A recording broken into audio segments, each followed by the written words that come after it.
Ceci est un livre audio autogénéré par Google.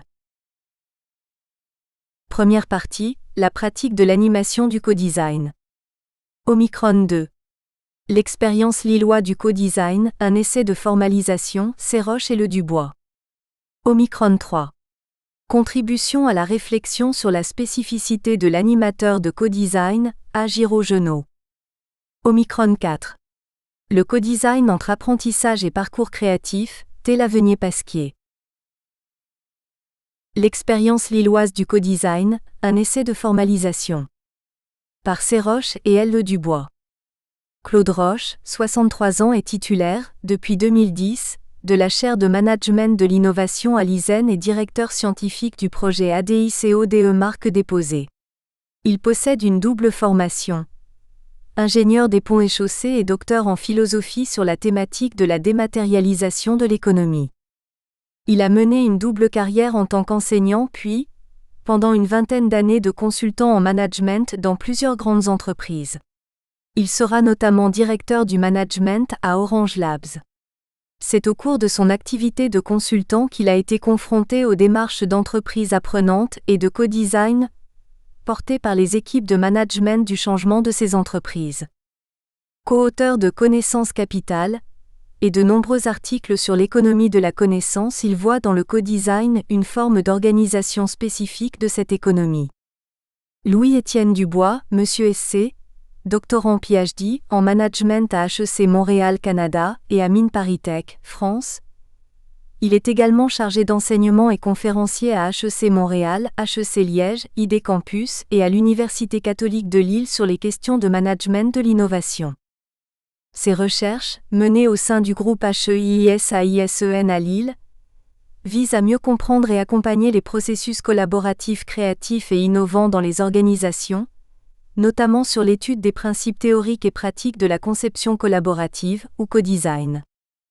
Il est membre de Mosaïque, groupe international de recherche consacré à l'étude du management de la création dans la société de l'innovation, ainsi que du Centre de gestion scientifique de Mines ParisTech et du Laboratoire d'innovation pédagogique de l'Université catholique de Lille. Il est aussi membre expert du groupe de haut niveau de Wallonia European Creative District, projet européen visant le développement des industries créatives dans cette région. Résumé. Nombre d'organisations se détournent aujourd'hui des approches classiques centrées sur la mise sous contrôle du processus de conception et s'engagent activement dans des démarches de mobilisation d'acteurs, de connaissances et d'intelligences variées, aussi bien à l'interne qu'à l'externe. Le présent article se veut un premier travail de conceptualisation de l'une de ces approches de conception collective, ou co-design, telle que nous la représentons à la lumière de notre expérience pratique développée au cours des 3 dernières années et des quelques 100 interventions menées au cours de cette période au sein du groupe HEIS-AISEN et de l'Institut catholique de Lille. En plus d'identifier 5 caractéristiques distinctives de notre approche, nous suggérons également une série d'implications pratiques et théoriques pour le développement du co-design. Au tournant des années 1990, l'hypothèse a été formulée d'une très forte évolution dans la pratique des entreprises, en grande partie sous l'influence des logiques d'information et de recherche de connaissances. Depuis, cette hypothèse n'a cessé de gagner en crédibilité. Il apparaît en effet que dans l'économie moderne, les entreprises sont contraintes d'innover de plus en plus et de plus en plus vite, ce qui suppose de manipuler d'importantes quantités d'informations, Florida 2004, Hawkins 2002. Mais il en est de même de leurs activités plus régulières, qui doivent intégrer l'évolution de plus en plus rapide des technologies ou des marchés. Nous en donnons un exemple ci-après. Or, ces contraintes réagissent autant sur le travail que sur les modes d'organisation. Historiquement conçus pour des activités matérielles, ceux-ci doivent s'adapter à la nouvelle donne. Aussi, nombre d'entreprises se détournent aujourd'hui des approches classiques centrées sur la mise sous contrôle des processus, notamment des processus de conception. Et elles s'engagent activement dans des démarches de mobilisation liées des acteurs et des connaissances, Azou et al., 2011, Mattelmaki et al., 2011, Sanders et Stappers, 2008, Von Hippel, 2005, Design Council 2011. Dans un tel contexte, une nouvelle capacité stratégique s'impose. La capacité à créer ou à concevoir ensemble, ce qui renvoie à la maîtrise de cette nouvelle intelligence collective, et à la mise en œuvre de processus de co-conception ou en anglais de co-design.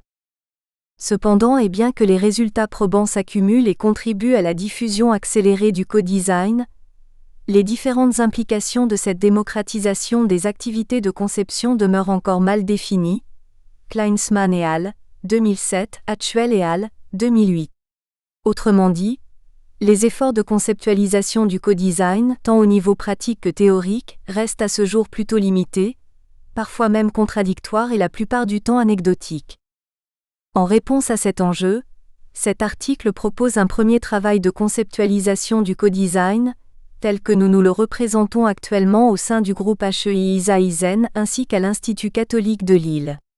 Il s'appuie sur une expérience pratique développée au cours des 3 dernières années, et sur le regard critique que nous posons aujourd'hui sur la grosse centaine d'interventions menées au cours de cette période. Après un bref survol des travaux qui se sont penchés à ce jour sur le co-design et sur l'intelligence collective, nous y identifions les 5 caractéristiques distinctives de notre approche. Enfin, nous soulignons en guise de conclusion une série d'implications pour la pratique, en plus d'identifier quelques pistes de recherche futures. Un co-design, pensée, usage, prescription et intelligence collective. En dépit, ou peut-être en raison, d'une foule de travaux récents mobilisant tantôt les écrits sur le design participatif, empathique ou centré sur l'usager, par exemple. Matelmaki et al., 2011, Vaaya-Kallio 2012, tantôt les théories de la conception, par exemple. Hatchwell et Veil 2008, en passant par les ateliers dits prospectifs, par exemple. Ava et al., 2010, Dufva et Alquist 2012, définir cette approche de conception collective demeure encore à ce jour une tâche hasardeuse. En fait, il semble exister 2 grands types de réponses à cette problématique qui recouvrent le sens que l'on accorde au terme de design. Car si le terme co ne pose pas de difficulté en soi, la dimension collective étant explicite, on peut entendre le terme de design de 2 façons différentes qui correspondent à 2 enjeux différents de l'entreprise. La première renvoie à la profession même de designer industriel, dont l'importance croît dans l'univers professionnel, et notamment dans les logiques d'innovation. Dans ce cas, on parlera du co-design pour désigner un processus formel, c'est-à-dire un ensemble d'actions articulées entre elles, et permettant d'aboutir à un produit innovant et largement marqué par la philosophie de ce métier. Un phénomène qui se comprend d'ailleurs car le design, historiquement, désigne le parti d'introduire la démarche artistique dans l'univers industriel en cherchant à donner un sens à un produit, et très logiquement il rencontre les enjeux d'usage, Simon 1966. Sans surprise, plusieurs travaux actuels émanent de cette discipline et de la riche tradition scandinave en la matière, même si le biais très pro-designer qu'ils introduisent constitue un frein réel pour la pratique et la théorie. Partant de là, une première tendance sera d'utiliser le co-design comme une logique autonome, voire contractuelle. C'est dans ce sens notamment que Brown 2009 promeut le design thinking, lequel veut introduire la pensée systémique du design jusqu'au cœur même de l'entreprise. Retenons, pour ne nommer que celle-là, la définition du Design Council, ND, qui soutient que le co-design est une approche used by designer to engage non-designer by asking, listening, learning, communicating and creating solutions collaboratively. De cette définition, nous retenons la participation de nouveaux acteurs dans une démarche collaborative axée sur la qualité des interactions. Cependant, nous rejetons par le fait même toute prétention que le co-design soit l'apanage exclusif des designers professionnels qui cherchent à s'ouvrir, ou la simple extension de sa profession. Dans un deuxième temps, le terme design renvoie plutôt à l'acte intellectuel de conception, et dans ce cas le terme de co-design désigne simplement le fait d'organiser cet acte de façon collective et dans un contexte d'entreprise. Cette description plus inclusive, nous l'inférons à partir de Simon 1966/111, qui soutient que Everyone Design ou Devices Course of Action aimed at changing an existing situation into preferred ones. Il s'agit là d'un sens à la fois plus précis et plus large que le design thinking, plus précis, car il renvoie dans un processus à une ou quelques phases bien précises, celle de la conception d'un produit, d'un service ou de nouvelles manières de faire. On le verra mieux ci-après. Mais il est plus large en ce qu'il renvoie à un acte essentiel et surtout qu'il induit une posture spécifique pour l'entreprise et ses acteurs. Car l'enjeu ici est moins le résultat de processus que les enjeux de son pilotage. C'est dans ce sens que nous l'entendons aujourd'hui. 1. Une forme d'organisation liée au phénomène de l'intelligence collective.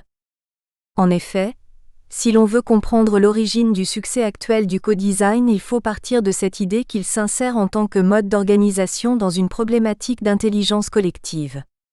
Il est loin d'être le seul dans ce cas, on le verra ci-après. Mais il possède toutefois une caractéristique tout à fait particulière qui explique sa spécificité en tant que mode de management. À l'image du management de projet, le co-design se propose d'optimiser la formation d'une intelligence collective au sein des équipes de travail, Midler, 1998, mais à cette différence près de le faire de façon radicale, en se centrant sur l'enjeu intellectuel en lui-même, c'est-à-dire l'activité de conception, et non pas sur l'action pratique qui en découlera, la commercialisation d'un produit par exemple. Autrement dit, le co-design se concentre sur le comment d'un projet complexe plutôt que sur le quoi. C'est la raison pour laquelle il se présente comme une forme de parenthèse dans la vie de l'organisation et dans celle du projet. Les séances de co-design étant externalisées dans un lieu et sous une animation spécifique, mais sans rompre la logique de travail dans laquelle elles sont insérées. Pour le comprendre, il faut avoir en tête que l'entreprise est désormais soumise à une complexité croissante de ses activités. Et par complexité, il faut entendre ce fait, apparemment banal, mais in fine assez nouveau, qui veut qu'un seul individu ne puisse maîtriser l'ensemble des paramètres en jeu dans un projet. Ainsi en est-il des activités de conception dans la plupart des entreprises industrielles, lesquelles font converger des technologies extrêmement variées, mariant souvent les NTIC aux technologies liées au métier d'origine, mais qu'il faut mesurer à l'aune des enjeux de marché, économiques et sociétaux. Ce sont là des dimensions que le moindre produit se doit désormais d'intégrer, mais qui sont hors de portée d'un individu isolé, que l'on pense à un iPhone par exemple. Mais au-delà de ces constats, cette complexité pose surtout des problèmes particuliers d'organisation. Il faut que l'entreprise prenne à sa charge la maîtrise conceptuelle d'un tel produit ou d'un service, c'est-à-dire qu'elle coordonne non seulement l'action, mais aussi la réflexion et le savoir de spécialistes très divers, de l'expert au profane qu'elle va mettre à contribution. Or, si dans son principe il s'agit là d'un problème traditionnel, après tout l'industrie est née de la nécessité de coordonner le travail de métiers très divers, il faut voir que cette coordination ne porte plus sur une action matérielle comme cela a été longtemps le cas. Elle porte sur le savoir en tant que tel porté par les uns et les autres, et plus précisément, elle porte sur la dynamique de la connaissance qui se construit au fur et à mesure que l'entreprise conçoit le produit et le commercialise. Or, il s'agit d'un problème très spécifique dans l'univers professionnel. Il exige des modalités tout à fait particulières d'organisation. Nous pensons même qu'on peut lire l'évolution récente du management au travers de la simple idée qu'elle se serait construite comme une réponse à la nécessité de partager et d'actionner en commun la connaissance sur les objets de l'entreprise. Nous allons prendre 2 exemples pour mieux nous expliquer. 2. L'exemple de l'usage dans l'innovation. On le sait, l'innovation a pris une importance si forte pour l'entreprise qu'elle a conduit à déplacer la manière dont on en construit les projets. Désormais, les idées émergentes sont systématiquement travaillées en début de processus et confrontées directement à leurs enjeux économiques. Le but étant de se doter au plus tôt d'un portefeuille d'innovation capable de se confronter aux clients à court terme, mais aussi de durer sur le long terme, ce qui suppose de vérifier qu'elles correspondent à des usages possibles. Or, si l'entreprise est à même d'anticiper sur la réaction à court terme des clients, c'est le centre du savoir-faire du marketing. La chose ne va pas de soi concernant les usages de cette innovation. Les prévoir est difficile et l'on ne compte pas les échecs en ce sens. Car on ne peut anticiper sur un comportement que si le client sollicité, par interview ou par le biais d'un modèle, peu importe, se représente clairement ce que vous lui proposez. Tel est le cas d'une étude de marché, mais tel est de moins en moins le cas dans l'univers moderne de l'innovation, comme le montre l'exemple du SMS. C'est pourquoi on parle de plus en plus d'organiser l'expérience du client, c'est-à-dire de le conduire à faire l'apprentissage d'un produit pour pouvoir mieux l'utiliser, voire de crowdsourcing qui consiste à utiliser les possibilités du net pour obtenir rapidement L'. Apport du client au 2006, Dohan et al. 2011. Mais comment le faire dans un processus d'innovation, et surtout au début de ce processus où par définition l'idée est encore peu palpable? Car en réalité l'anticipation des usages exige de confronter des acteurs représentatifs à des idées encore en émergence, de tester leurs réactions, de les interpréter, pour en intégrer les conséquences dans le travail amont de conception. Cela implique de valoriser les opinions des autres, à plus forte raison de celles de l'usager candide, voir Van Hippel 2002. Bref, cela exige un véritable dialogue interactif sur les objets d'innovation. Or, trop souvent, rien de tout cela n'existe dans les processus d'une entreprise. Le problème qui se pose consiste alors à organiser cette confrontation, et de la faire surtout à l'intérieur du processus de conception, alors même que le client est fort logiquement extérieur à l'entreprise. Le principe du co-design répond à cet objectif et plus encore. Il en vient au point qu'on confond presque les deux objectifs. 3. L'exemple de la spécification dans un projet. Il faut savoir que la démarche de prescription est un acte essentiel dans le processus de conception d'un produit ou d'un service, car c'est à travers elle qu'une équipe de réalisation peut prendre la mesure du travail qu'on lui demande. Traditionnellement, les départements d'ingénierie voire de R&D ont accordé une grande attention à formaliser cette prescription, souvent par le biais d'un cahier des charges, mais aussi par le biais d'accords internes réalisés sur ce modèle contractuel. Cette manière de procéder s'est imposée progressivement, car elle permet de responsabiliser la maîtrise d'œuvre. Mais un problème est apparu avec le temps, très prégnant dans la logique de la sous-traitance, qui tient à la complexité même des objets traités.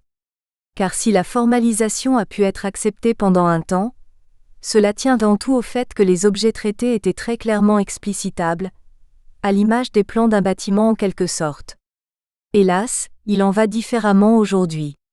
Il faut d'abord voir qu'au-delà d'un certain seuil, la complexité, même technique, entraîne l'interprétation et souvent l'évolution des positions en cours de conception, ne serait-ce que pour tenir compte d'une évolution concurrentielle.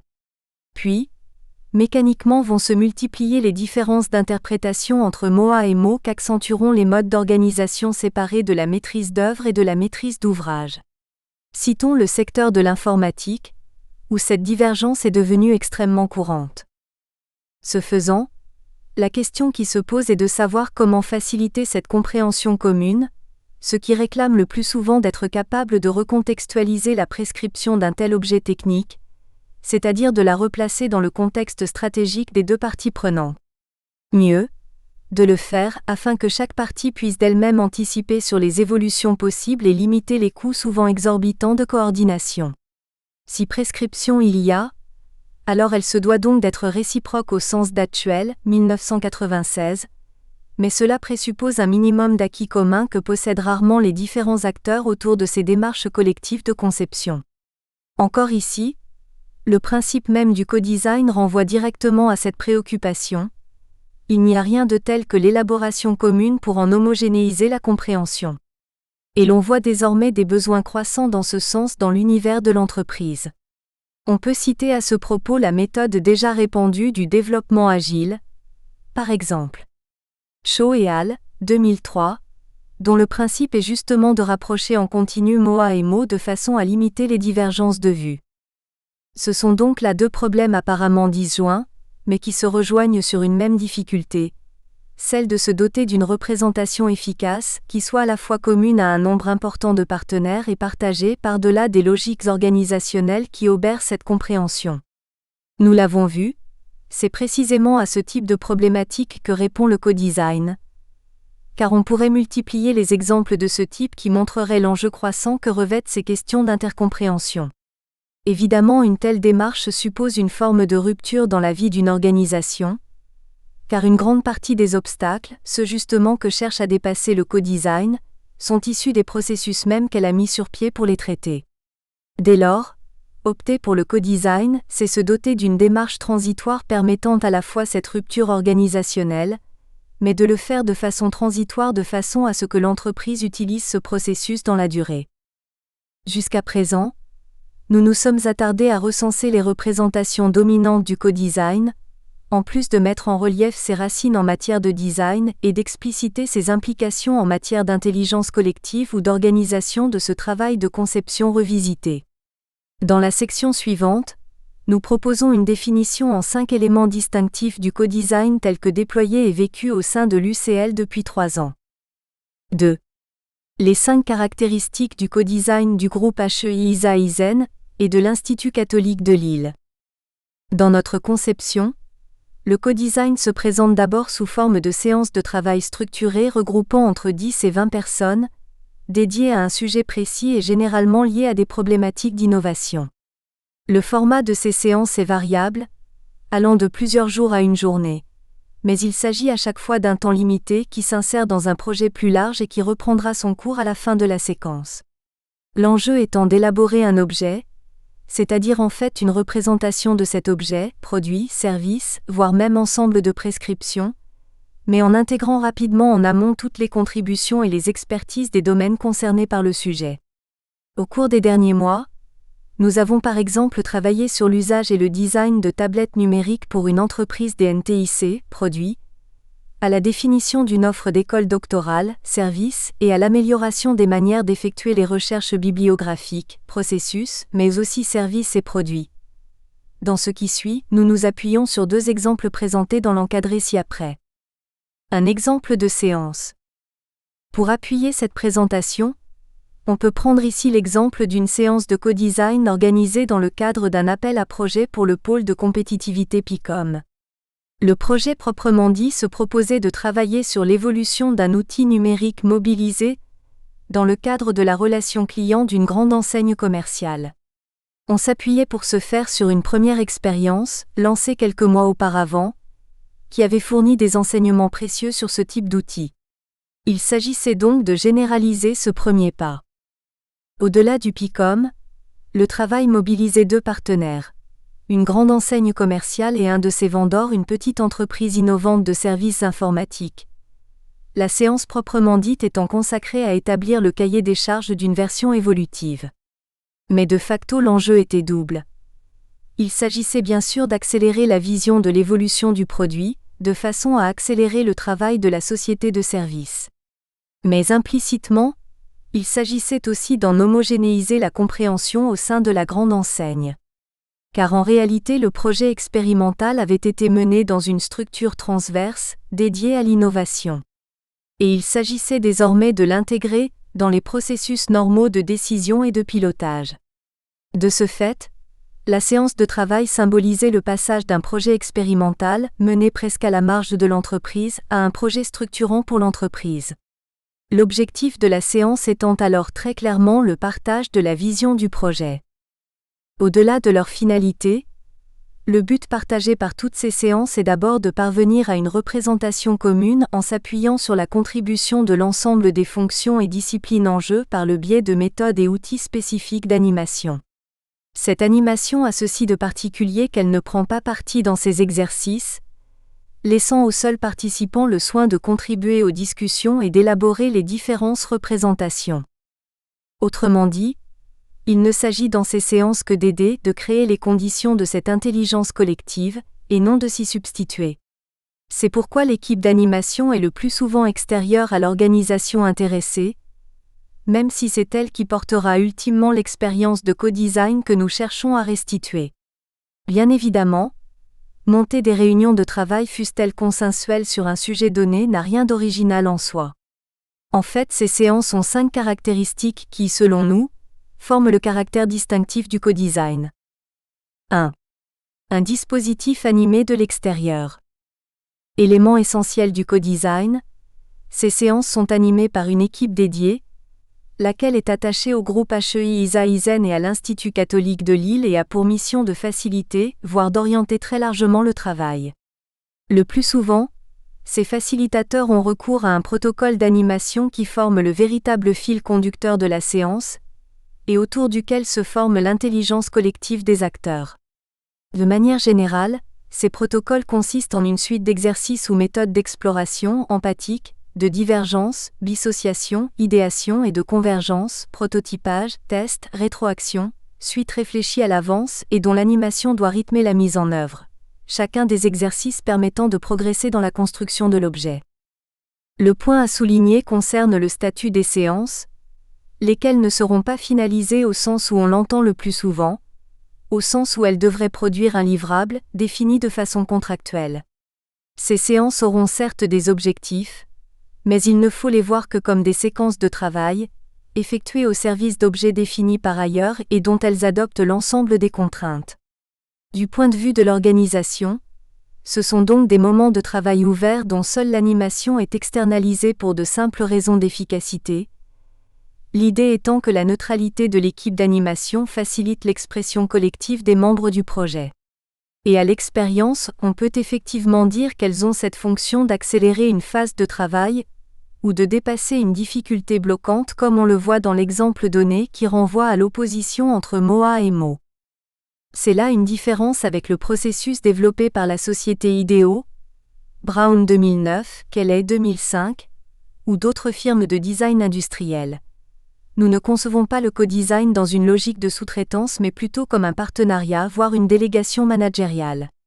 Dès lors, il s'agit simplement de relayer la gestion d'une partie du projet, la direction du projet concerné déléguant une partie de son autorité pour animer une séquence donnée.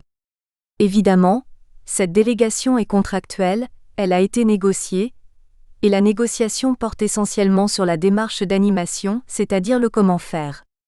Aussi doit-on distinguer deux dimensions dans cette animation, dimensions que l'on se propose de détailler ci-après. 1.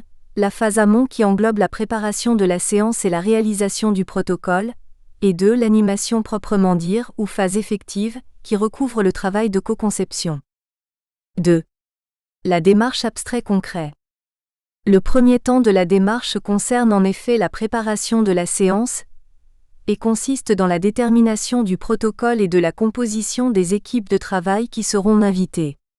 Ce temps est souvent ignoré des participants pour qui le co-design renvoie aux seules séances auxquelles ils participent et dont on a du mal à voir les considérants. Mais il est essentiel, car il s'agit de tracer, via le protocole, la manière dont va se former l'intelligence collective que l'on veut encourager. C'est pourquoi ce temps requiert non seulement l'accord formel, mais doit aussi être compris par l'animateur et le commanditaire. Pour ce faire, nous partons d'un principe de type méthodologique qu'on appelle la démarche abstrait concret et par exemple Cartwright, 1999, ou Dars, 2009, et qui renvoie à la manière dont nous cherchons à construire ce chemin. Nous entendons par cette idée que la démarche collective doit être faite d'itérations plus que de raisonnement logique. Ou pour le dire de façon plus précise, elle doit procéder par un aller-retour régulier entre une esquisse schématique de l'objet à travailler et l'abstraction de ses caractéristiques fonctionnelles que l'on va préciser peu à peu. Il s'agit, soulignons-le, du cœur de notre approche du co-design, car elle relève d'un parti pris d'ordre épistémologique sur la manière dont peuvent converger des disciplines dans la construction commune d'un objet et sur les difficultés que l'on affronte ce faisant. Mais cette idée d'épistémologie doit être précisée, car il est rare qu'on l'évoque concernant la pratique de l'entreprise. Nous le ferons à l'aide d'un retour vers les problématiques de conception. Un exemple de protocole. Dans cette séance, il s'agissait de définir le cahier des charges pour un dispositif de jeu destiné aux tout-petits dans un magasin de vêtements. Compte tenu des visions déjà présentes chez les uns et les autres, mais largement marquées par une coopération précédente, il s'agissait de faire diverger les acteurs pour essayer de se doter d'images communes d'un jeu idéal. Le protocole s'est organisé alors en 12 temps. A. Faire connaissance, Word Café 30. B. S'imprégner du sujet, reformulation en cascade 50. C. Créer des idées, diverger, dissociation 40. D. Développer les pistes créatives, création d'histoire, 20. E. Mise en commun, 20. F. Préciser les pistes créatives par groupe métier, 25. G. Faire émerger des freins, scénario catastrophe, 20. H. Développer les idées, séance de groupe, 60. I. Présentation des idées et challenge, avocat de l'ange, 30. J. Convergence et tri, analyse multicritère, 30. K. Reformulation et bilan d'étape par le commanditaire, 50. L. Évaluation et débriefing, 30. De l'avis des participants, Le résultat de ce travail sera d'opérer une réelle homogénéisation au sein des entreprises concernées entre les différents métiers concernés, là où les équipes informatiques et les équipes marketing avaient tendance à s'autonomiser. Revenons en effet sur notre exemple de la spécification. On l'a dit, ce moment essentiel est désormais un enjeu d'intercompréhension délicat entre les maîtrises d'œuvre et d'ouvrage. Mais le fait est que cet enjeu se renforce d'une autre difficulté liée à la démarche séquentielle par laquelle on construit aujourd'hui l'acte de spécification, démarche qui conduit à distinguer les spécifications fonctionnelles, censées représenter le point de vue de l'usage, des spécifications structurelles puis détaillées. Il y a bien sûr une logique dans cette division, l'enjeu étant de dépasser le biais technique dans la réalisation d'un produit, pour le centrer sur la problématique du client, confèrent les travaux du CGS sur ce point. C'est pourquoi l'on insiste pour que la spécification fonctionnelle s'opère de façon purement atechnique, et souvent dans une logique marketing. Mais l'expérience a montré que cette manière de voir, pensable dans un cas simple, était en réalité contradictoire avec la démarche naturelle de la connaissance, laquelle se satisfait très mal de l'abstraction pure. Non pas qu'elle n'ait pas de sens, mais le fait est que dans la pratique, la connaissance renvoie toujours à un objet. On comprend le concept de jaune, mais on se le représente sous la forme d'un objet jaune, fût-il imaginaire comme un cheval jaune. Ce phénomène pose alors un défi redoutable dans la pratique moderne de la conception, car cela signifie que le point de vue amont prend de facto parti sur les points de vue aval, sans que cela soit maîtrisé par les acteurs. Et très souvent, cela conduit à séparer les points de vue sur l'objet à concevoir plutôt que de les unifier. L'enjeu du protocole consiste donc à dépasser ces limites. Ce que nous pensons faire en proposant une démarche non séquentielle, c'est-à-dire faite d'aller-retour vers l'abstraction et vers le réel afin d'inciter les acteurs à se doter le plus tôt possible de représentations communes de leur objet, certes très limitées au départ, mais qui évolueront ou se durciront de façon collective au fur et à mesure de la séance. Dans l'exemple, c'est ce qui a permis d'unifier les différents métiers par-delà les frontières des entreprises engagées dans le même projet. 3. Une égalité de dignité entre contributions.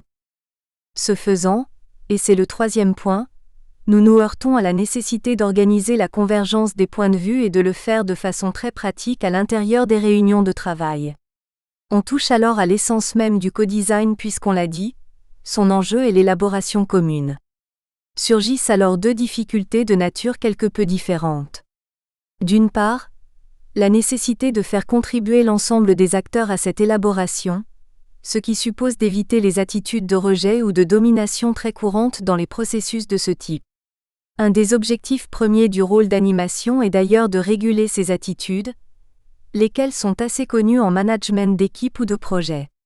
D'autre part, le défi est de faire en sorte que ce soit l'ensemble des points de vue possibles qui contribuent à la conception des objets. Qui plus est, le co-design doit veiller à ce que cette contribution se fasse de façon effective, au sens où l'objet qui sera conçu se doit d'intégrer l'ensemble des problématiques portées par les points de vue différents réunis dans la séance. Ainsi, nous postulons que cette convergence constructive passe d'abord et avant tout par une égalité de dignité, terme qui peut sembler surprenant, du moins dans l'univers de l'entreprise. En fait, il s'agit de pointer un problème récurrent pour l'entreprise moderne qui est de savoir intégrer au quotidien l'ensemble des dimensions de problèmes techniques, commerciaux et sociaux. Or on se heurte assez souvent au fait qu'inconsciemment, certaines disciplines sont perçues comme structurantes et donc déterminent l'apport des autres. Tel a souvent été le point de vue technique, de la technique issue du métier cœur de l'entreprise, lequel a souvent repoussé les problématiques économiques et sociales, dites molles, à la fin du processus de conception. Tel est aujourd'hui le cas du marketing auquel le plus souvent on attribue le privilège de porter le point de vue du client. On dit souvent que le marketing est propriétaire du client.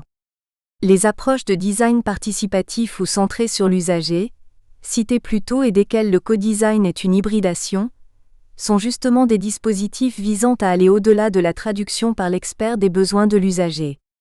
Puisqu'il faut savoir concilier plusieurs dimensions, le choix des contributeurs devient un temps essentiel de la préparation, en entendant par là le dimensionnement de la séance. Le nombre de participants oscille généralement autour de 15, la représentativité des acteurs et leur capacité à exprimer leur vision propre, mais aussi à accepter le cadre du dispositif. L'explicitation des critères de ce choix est un des enjeux de la relation entre l'équipe d'animation et l'entreprise. 4. Une animation sur la forme des interactions. Les enjeux de représentativité discutés ci-avant renforcent le besoin de confier l'animation des séances à une équipe extérieure au projet. D'une part, parce que ce choix limite, à défaut de les éliminer complètement, les logiques hiérarchiques, dont on sait qu'elles inhibent la créativité. D'autre part, parce qu'il s'agit de centrer temporairement l'activité des contributeurs sur l'acte de conception commune alors que l'organisation est généralement, et assez logiquement, centrée sur l'utilisation que l'on pourra faire à terme de son objet. Ce terme de délégation gagne cependant à être précisé, car le management en entreprise a toujours une dimension de prescription du travail effectué ou à effectuer. Pour le dire d'un trait, il gouverne le travail des hommes plutôt que les personnes. Or, dans le cas du co-design, les exercices sont au contraire marqués par la liberté des contributions, lesquelles en tant que telles appartiennent à l'entreprise. Par principe, l'animateur ne doit pas intervenir sur leur pertinence. Même si comme cela a été le cas dans l'exemple ci-dessus, il peut avoir un sentiment mitigé à ce propos. Pire, ces contributions peuvent aller jusqu'à toucher la structure du protocole, et encore ici, l'alignement sur les besoins des participants et l'absence de dogmatisme sur la méthode sont à privilégier. D'ailleurs, ne dit-on pas que la liberté d'expression est l'une des règles de base dans un travail où l'effort créatif est important? Oldham et Cummings, 1996, Amabil, 1996. Conséquemment, l'animation part du principe que si les contributions sont du ressort exclusif des participants, elle-même a pour fonction de les autoriser et de veiller au bon déroulement du processus collectif, et surtout de la qualité de ces interactions. Autrement dit, son rôle est de créer les conditions de cette expression, ce qui signifie à la fois de veiller à ce que les contributions de chacun soient facilitées, écoutées et prises en compte, en plus de veiller à ce que le processus d'intelligence collective se déroule normalement. Flexibilité et considération pour les interactions. Voilà les deux préoccupations centrales de l'animation en action, dans toute bonne séance de co-design. En termes de sociologie, et plus précisément dans la langue de Simmel, 1999, on dira alors de l'animation qu'elle se doit de distinguer entre le contenu de la contribution des acteurs et la forme, entre ce qu'ils disent et la manière dont ils le disent et dialoguent entre eux. Et surtout, pour l'animateur, sur la nécessité de n'agir que sur la forme des contributions. 5. Un nouveau rapport à la connaissance et le lâcher-prise. Finalement, nous touchons à un cinquième aspect spécifique du co-design, sans doute le plus délicat en termes d'animation, dans la mesure où on se confronte là à un problème d'ordre culturel. Il faut en effet se représenter que le rapport à la connaissance est central dans la culture occidentale, et qu'il prend la forme dominante de la maîtrise individuelle. Cela veut dire que nous sommes tous formés à l'idée que non seulement le savoir est essentiel dans la pratique professionnelle, mais que savoir revient pour l'essentiel à maîtriser par soi-même sinon toute la connaissance qui en relève, du moins les enjeux de sa validité. Or, le fait est que ce rapport est déstabilisé dans une approche de co-design où concevoir est un acte collectif, intégrant par définition plusieurs points de vue. Plus encore, il est nécessaire qu'il en soit ainsi car ce rapport individuel est porté par des acteurs ayant un point de vue partiel sur l'objet en question, souvent lié à leur propre expertise, disciplinaire ou d'usage, et donc partiellement contradictoire avec le point de vue des autres participants. Cela veut dire que les acteurs doivent accepter de prendre leur distance vis-à-vis de leurs propres connaissances et contributions, puisqu'elles ne sont utiles au processus qu'à condition d'accepter des éléments qui leur sont étrangers. La démarche est alors assez périlleuse car elle occasionne un sentiment de perte qui engage au-delà de la conscience rationnelle d'un individu, le rapport à la connaissance étant souvent accompagné chez les experts d'une assez forte affectivité. Nous parlons à ce propos de lâcher-prise, pour signifier que les individus doivent accepter de laisser faire le processus collectif, et c'est toute la beauté de la chose, quitte à en perdre la maîtrise intellectuelle le temps d'une séance. La question qui se pose est alors celle de gérer ce processus où les individus devront mettre entre parenthèses ce rapport individuel à la connaissance de façon à faciliter le travail collectif, l'exploration décentrée et la pensée divergente. Ou plutôt le feront-ils de façon transitoire ? Car si la conception est collective, elle devra être maîtrisée en fin de processus par les mêmes participants. En somme, nous en sommes venus à la conclusion qu'une partie essentielle du savoir-faire de l'animation consiste dans la gestion de cette période où il s'agit d'encourager la divergence collective, tout en veillant à la cohérence individuelle. 3. La construction du savoir-faire de l'équipe d'animation. Ce sont donc 5 points majeurs, qui nous semblent former le cœur de la pratique du co-design développée à Lille. Bien sûr, il n'y a chez nous aucune prétention à l'exhaustivité. D'autres expériences sont en cours, ici et là, et n'en doutons pas, elles enrichiront cette compréhension. Mais ce qui nous semble important à souligner, c'est la dimension collective que revêt cette expérience. C'est le fait qu'il s'agit là d'un projet mené en équipe, et avec la volonté de dépasser le stade expérimental des premiers pas pour forger un vrai dispositif de travail. Autrement dit, nous sommes en présence d'un savoir-faire consolidé et dont on peut interroger certains déterminants. 1. La construction du savoir-faire. Pour ce faire, il peut être utile de regarder comment ce savoir-faire s'est constitué dans les premières années. Et tout d'abord de mesurer que les aspects distinctifs que nous venons de détailler ne se sont pas des principes théoriques, au sens où préexisterait une théorie du co-design déjà achevée, qui devrait être assimilée et ensuite appliquée. À notre avis, il convient plutôt de les interpréter comme le fruit d'une alchimie particulière entre un projet, le passé des animateurs, le présent des usagers et la volonté de se doter d'une expérience partagée. En fait, cette approche aura permis de produire une convergence entre des pratiques managériales issues de divers horizons, d'éléments conceptuels qui se construisent petit à petit et d'expériences pratiques pour leur donner sens. En effet, et avec le recul, il nous semble évident que l'expérience managériale en tant que telle forme en grande partie la base du travail des animateurs. Cette expérience doit se comprendre au sens large où elle inclut 2 dimensions. 1. Les acquis du management moderne que sont l'apprentissage de l'écoute, de la communication, ainsi que des pratiques et des comportements de base du travail en équipe, et 2. Les acquis du management du changement. Précisons ces 2 points. Les compétences en management moderne forment aujourd'hui un corpus assez complet et le fait est qu'à Lille, elles ont été très tôt partagées par un nombre significatif d'acteurs, aussi bien en termes théoriques que pratiques. On pourrait s'en étonner d'ailleurs pour une équipe largement composée de personnes formées dans l'univers académique. Mais cela tient au fait que les écoles d'ingénieurs ont été très tôt confrontées à la nécessité de préparer les étudiants à la vie professionnelle, et cela explique la présence dans de nombreuses écoles de formation dédiées à ce thème. Par contre, les compétences en matière de management du changement sont spécifiques et même très évoluées puisqu'elles renvoient à la dynamique d'évolution des organisations et à l'animation de cette évolution. En soi, elles ne concernent pas directement le co-design, mais elles le recouvrent largement en réalité, car on ne peut approcher le changement en univers complexe sans se poser la question du partage de la vision qui y conduit et de ses conséquences en termes de comportement opérationnel, Senge 2000. Partant de là, on peut imaginer que l'expérience du management du changement puisse servir de point d'appui à celle du co-design, car elle permet non seulement d'illustrer la méthode de CO-construction de concepts, mais aussi la démarche d'entreprise qui permet de lui donner sens. Remarquons pour finir que de telles compétences sont assez peu enseignées dans les écoles d'ingénieurs, et ce fut un enjeu majeur que de les faire partager. Le fait que certains membres de l'équipe lilloise soient venus directement des équipes de management du changement en entreprise a contribué au succès de notre démarche. En matière d'implication, le développement de ces compétences doit donc être assuré par des formations de formateurs. 2. Les techniques d'idéation. La 3e et avant-dernière dimension que nous voyons dans ce savoir-faire a trait à la maîtrise des techniques d'idéation utilisées dans les phases de créativité des séances de co-design.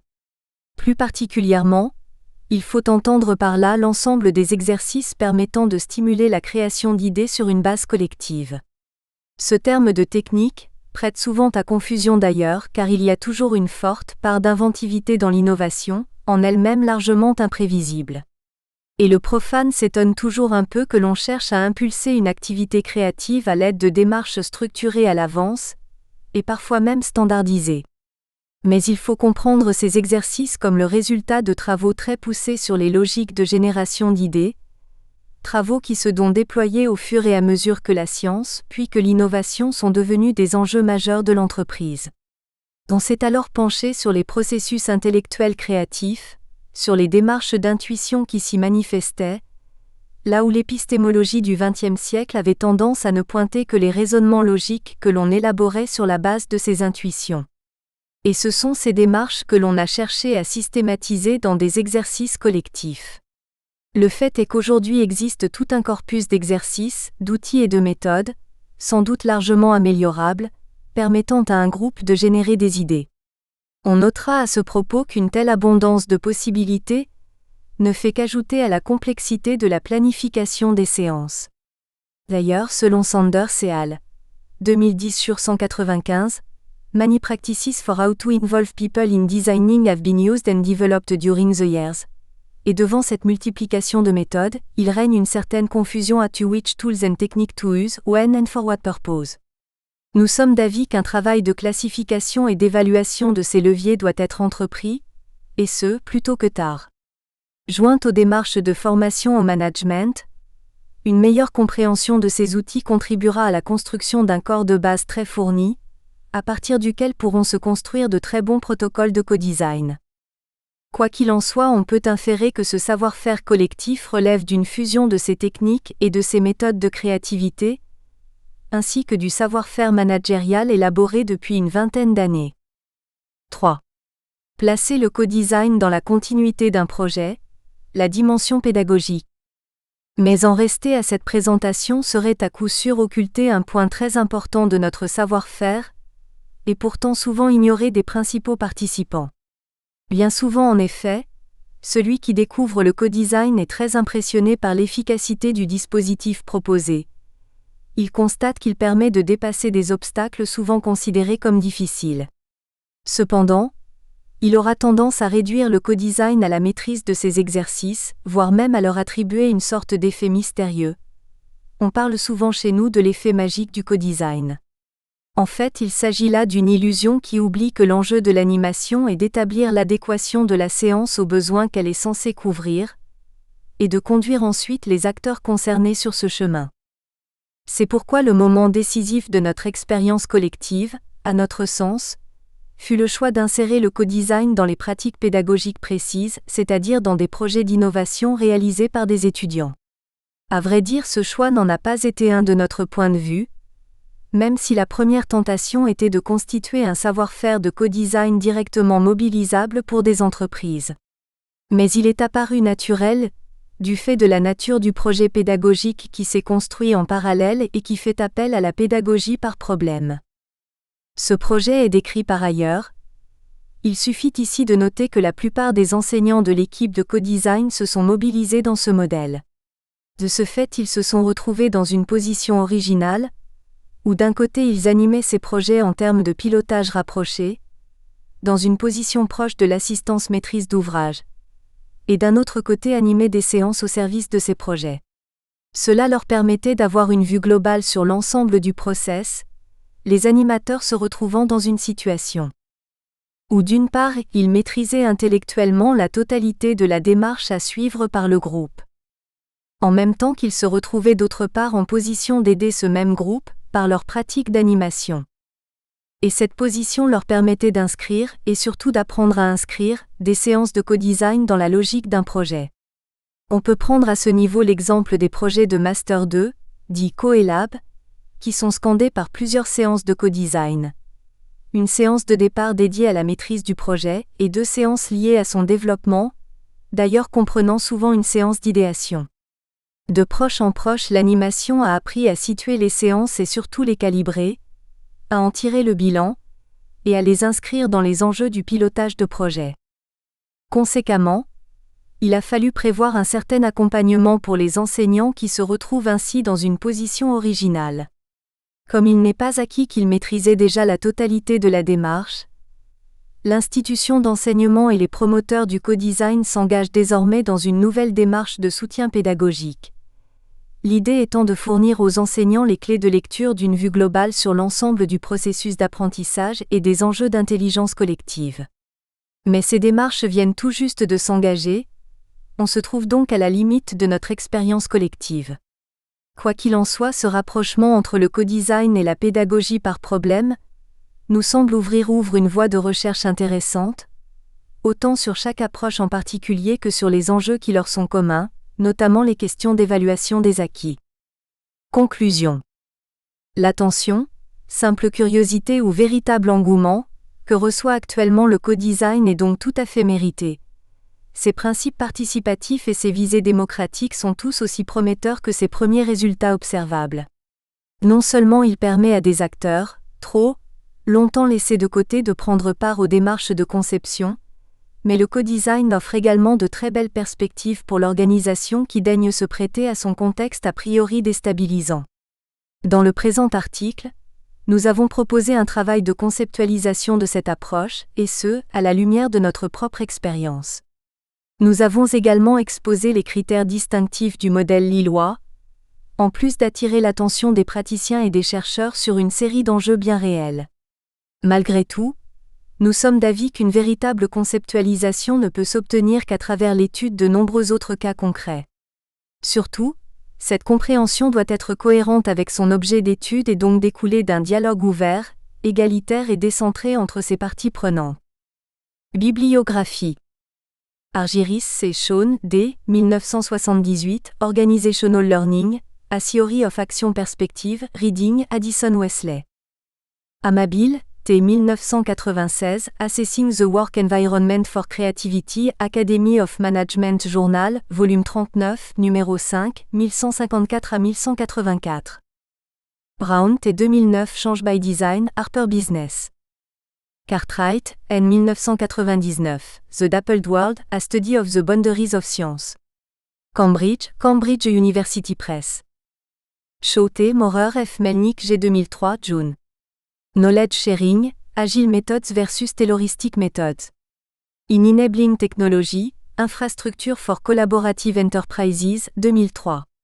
Wethice 2003. Proceedings. 12 CEE International Workshop on, pp. 302 à 307. Lars F. 2009.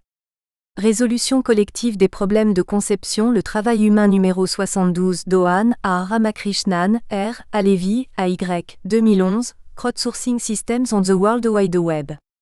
Communication of le ACM, 54.4, 86 à 96. Design Council, ND. Towards a Short, Definition of Co-Design, www.designcouncil.org.uk/resources-n-designer-design-glossary-co-design- Accessed 12 Feb 2013. Duvva, Monsieur, Alquist T. 2012 Towards Future Oriented Innovation Management, Expert Knowledge Creation in Foresight Workshop, The 5 THISPIM Innovation Symposium Stimulating Innovation, Challenge for Management, Sciences et Technologies, Séoul, Korea 1-13. Florida, R 2004 The Rise of the Creative Class, Basic Books. Actuel, A 1996 Coopération et conception collective. Variété et crise des rapports de prescription. Coopération et conception, 101 à 122. Actuel, A. Veil B. 2009, Les nouveaux régimes de la conception. Langage, théorie, métier. Azou Monsieur, Sahari Mattel Makite, 2011, Bringing the Employee Back in, Integrating User-Driven and Employee-Driven Innovation in the Public Sector. Insun Boji, Toivonen Ahmed, User-Based Innovation in Service, Edouard Elgar Publishing Ltd, UK 251 à 278. Ava A. Schartinger D. Weber Monsieur, 2010 The Impact of Foresight on Innovation Policy Making. Récente expérience and future perspective Research Evaluation 19/2 91 à 104. O. J 2006 The Rise of Crowdsourcing. Wired Magazine 14/6 1 à 4. Hawkins, J 2002 The Creative Economy. How People Make Money from Ideas, Penguin. Kelley, T. 2005, The 10 Phases of Innovation. IDEO Strategies for Defeating the Devil's Advocate and Driving Creativity Throughout Your Organization, Harper Business. Matel-Maki, T. Brandt, E. Vaayakallio, K. 2011, On Designing Open-Ended Interpretation for Collaborative Design Exploration. Codesign 7/2, 79 à 93. Midler C. 1998, L'auto qui n'existait pas, Management des projets et transformation de l'entreprise, Duno. Oldham, G. et Cummings, 1996, Emploi et Creativity, Personal and Contextual Factors at Work. Academy of Management Journal Volume 39, numéro 3, 607 à 634. Sanders E., Brandt E., Binder T., 2010, A Framework for Organizing the Tools and Techniques of Participatory Design. Proceedings of the Participatory Design Conference 2010, Sydney, Australia. Sanders E. Stappers, PJ 2008, Co-Creation and the New Landscapes of Design. Codesign, International Journal of Co-Creation in Design and the Art, 4/1, 5 à 18. Schumpeter J. 1939, Business Cycle, A Theoretical, Historical and Statistical Analysis of the Capitalist Process, McGraw-Hill. Senge P. 2000, La cinquième discipline, le guide de terrain, stratégie et outils pour construire une organisation apprenante, First.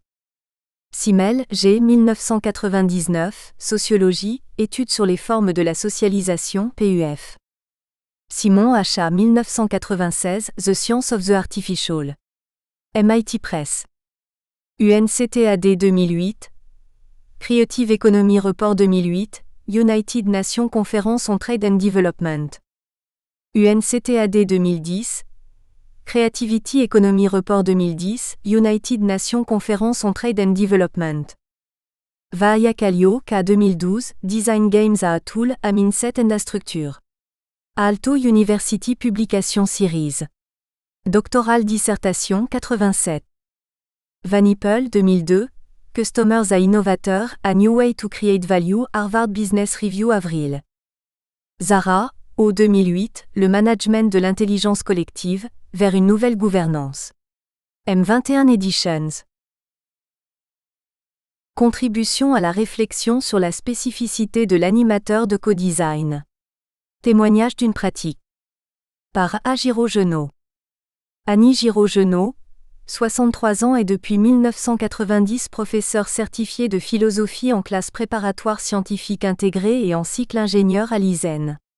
Titulaire d'un DEA de philosophie, praticien PNL, animatrice en analyse transactionnelle et en méthode Gordon, formée à l'approche centrée sur la personne en Europe et aux États-Unis, certifiée du programme Leadership USA. Sa mission concerne aussi la formation pour adultes et le conseil en relations humaines dans les entreprises et les institutions ainsi que l'encadrement de projets. Auteur de Les présupposés philosophiques et idéologiques de la mathématisation de la physique au XIXe, à partir des travaux de Fourier et Ohm, 1993, Madame du Châtelet entre Leibniz et Newton, Insirait dans la vie intellectuelle, Voltaire Foundation, Oxford 2001, Place des humanités dans nos écoles, acte du colloque de la Conférence des grandes écoles, 1996, co-auteur de Éthique industrielle, texte pour un débat inédit, de Bock Université, 1998, elle a participé à différents groupes de réflexion et de recherche. Depuis 2009, elle participe au développement des pratiques de codesign en concevant des protocoles de séance, en animant et en réfléchissant à la spécificité du rôle de l'animateur de codesign. Introduction.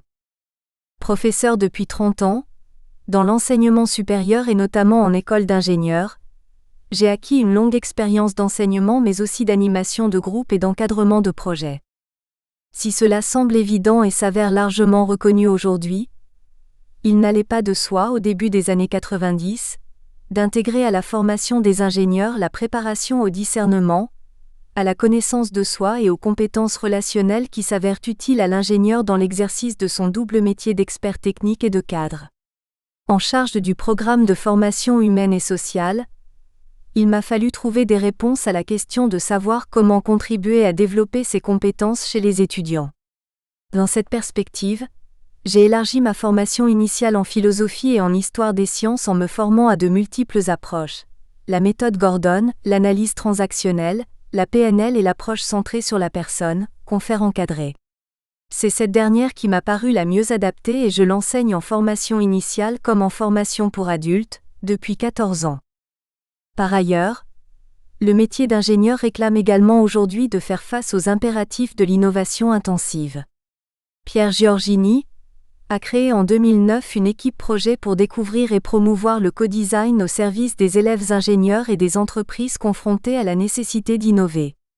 Mettre le co-design au cœur de la formation d'ingénieurs est un choix pédagogique. Des compétences spécifiques au co-design doivent être acquises. Nous espérons que vous avez apprécié cet aperçu. Pour continuer à écouter ce livre audio sur Google Play Livres, utilisez le lien dans la description de la vidéo.